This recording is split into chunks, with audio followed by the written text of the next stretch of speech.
Pwede ra ka na mo ma-interview ya. Diri ka nagpuyo ya. Ari rami agi ya.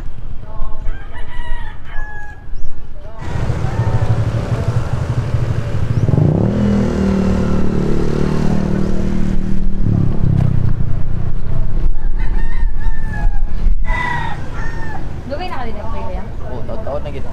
Mga pila na ka years. Wala, dire kay kunom. Kunom na katulog na. So dire, so napay lain O sa akong mama. Ah. Kaya nagseparate ni ba? dito sa kay diri nga park. Di ba mangroves man niya? Sa una. Sa una, mangroves. Oo. Fish pan ni din dire sa una, madam. Nganong naabot mo diri ba nga Tungod area? sa panginabuhian, ma'am. Unsa di mo panginabuyan? Kana madam, kanang silhiglano. Siliglano. Oo, kana ba? Kanang naa siya dira. Muna siya ihumol diri nga dahil bantayan man siya kay kawaton. Mao ra na imong panginabuyan. Moora gid. Moora gid siya, madam. Mo ba? Sa mo ni mong balay. O mo niya akong payag, madam. Ikaw Rosa? Na akong Paris. Na yung Ito, Paris din. Asa kay mga bata yan? Na ana. Wa diri naglaag. Dili ra ba lisod?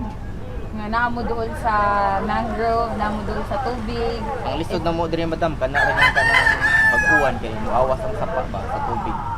Kato pag bagyong Tino, madam. Oh, kato sa apektado jud mo sa apek, lapil oo. mo. Wala wala mo giingnan nga hawa mo diha, balhin mo diha kay Ay giingnan man kanang anong evacuate point ni kana balik na mo dire mong panginabuhian. nya so dili mo choose jud ka nga dili mo balhin kaysa mo balhin. Oo. Oh, pero what if mahitabo na sa tuwang nahitabo sa bagyong Tino?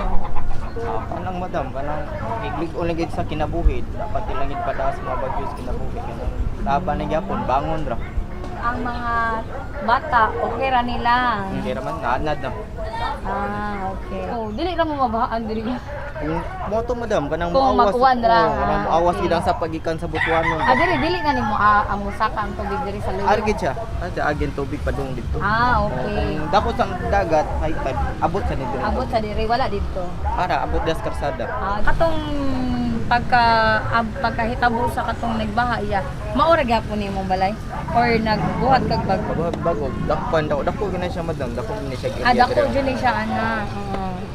So before he lived in other place, why he chose to settle down here? Mas maayo min kanang separate kasi yung ginikanan sir kay para di sila ka panghilabot kung sa atong buhaton. Di punta ka nang mabuybuyan. So is it allowed to live here? Kaya man. Yeah, it's okay. Mientras wala pagamitas gobyerno.